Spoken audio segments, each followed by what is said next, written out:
শাকিব খানকে পছন্দ না করার কোনো রিজন আছে? বরিশালের মানুষ অনেক খারাপ। যারা কন্টেন্ট ক্রিয়েটার, ব্লগার, প্রমোটার বা ইনফ্লুয়েন্সার তারা অনেক অনেক গিফট পায়, তাদের আসলেও কিছু কিনতে হয় না। আমার ফ্যাশন সেন্স খুবই বেসিক, ওরকম আমি এত কিছু বুঝি না। বাস্তব জীবনটাই তো অভিনয় দিয়ে ভরা। এখানে আপনারা পুরান ঢাকা, নতুন ঢাকা সব ধরনের ইফতার পাবেন। ফুড মেলায় আসার রিজনটা হচ্ছে আমরা এর আগে কখনো বা পার্সোনালি আমি এর আগে কখনো ইফতার কোনো মেলাতে যাই নাই, বা যেখানে এরকম একটা ফেস্টিভ্যাল ভাইব থাকবে এই জায়গায় কখনো যাওয়া হয় নাই। যখন আমি একটা সুযোগ পেয়েছি যে ঠিক আছে আমার বাসার এত কাছাকাছি ধানমন্ডি সীমান্ত স্কোয়ারের সামনে এরকম ফুডি স্পেশাল ফুড মেলা চলতেছে, ইফতার মেলা চলতেছে, তাই আমি ভাবলাম আজকে চলেই আসি। আমি ইফতারে এবং পার্সোনালি সবসময়ের জন্য একটু ফ্রুটস জাতীয় বা একটু হালকা টাইপের যে খাবারগুলো বা যে খাবারগুলো খেলে ভিতর থেকে ধাক্কা ঠেলা দিবে না, এই টাইপের খাবার অলওয়েজই খেতে পছন্দ করি। আর রমজান উপলক্ষে বা ইফতার উপলক্ষে ড্রিঙ্কস টাইপের খাবার আমার পার্সোনালি অনেক বেশি পছন্দ। আমার ঢাকাতেই সব কিছু, ঢাকাতেই ঈদ করা হয়। আমার শ্বশুরবাড়ির গ্রামের বাড়ি হচ্ছে বরিশাল, সেখানে আমাকে কখনো নিয়ে যায় নাই, তাই আমার যাওয়া হয় না, তাই ওখানে ঈদও করা হয় না।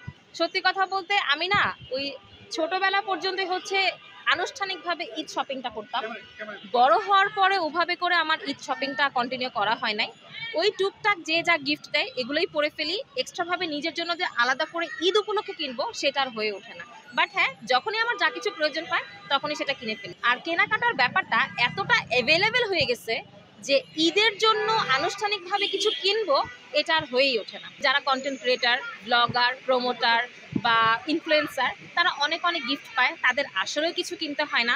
বাট আমি পার্সোনালি এরকম স্পন্সরের জিনিস খুব একটা বেশি নিতে পছন্দ করি না, কারণ যখনই যতটুকুই নেই এটাকে আবার ভিডিও করে দাও, ছবি তুলে দাও, পেজ মেনশন করে দাও, একটা যে দায়বদ্ধতার জায়গা থাকে, এগুলো আমার কাছে একটু প্যারা মনে হয়। এখন অনেকে বলতে পারে হ্যাঁ তুমি স্পন্সর পাইলেই না হচ্ছে নিবা। আমি পাই কি না পাই সেটা আমার বিজনেস হোয়াটসঅ্যাপটা ঘাটলে আপনারা বুঝতে পারবেন। আমার ফ্যাশন সেন্স খুবই বেসিক, ওরকম আমি এত কিছু বুঝি না। আমি নর্মালি যে হিজাব পরি, ফুল হাতা ড্রেস পরি, এরকমই থাকি, আমি এরকমই। আমার আলাদা করে যে ফ্যাশন বলতে যে কোনো কিছু মেনটেন করব এটা আসলে হয়ে ওঠে না। বাস্তব জীবনটাই তো অভিনয় দিয়ে ভরা, আবার অভিনয় জীবনে যাওয়ার দরকারটা কি? আরে না, আমার যেই মানে কথা বলার স্কিল বা অ্যাক্টিং স্কিল বা আমার যেই রকম, আমি যেরকম আমার সাথে সিনেমা বা নাটক অভিনয় এগুলো মোটেও যায় না। শাকিব খানকে পছন্দ না করার কোনো রিজন আছে? বাংলাদেশের সুপারস্টার মুভি বানায়, আমাদেরকে এন্টারটেইন করে, সো ওনাকে পছন্দ না করার কি আছে বলেন, আপনি বলেন। আমি খেতে অনেক পছন্দ করি, আমি যে কোনো জিনিস মানে খুব মজা করে রসায় রসায় সময় নিয়ে আস্তে আস্তে করে পুরাটা শেষ করে খেতে খুব পছন্দ করি। এখন কেউ আমাকে বলে আমি অনেক বেশি খাই, কেউ বলে আমি অনেক কম খাই, কেউ বলে আমি অনেক বেশি খাদক, অনেক বেশি পেটুক।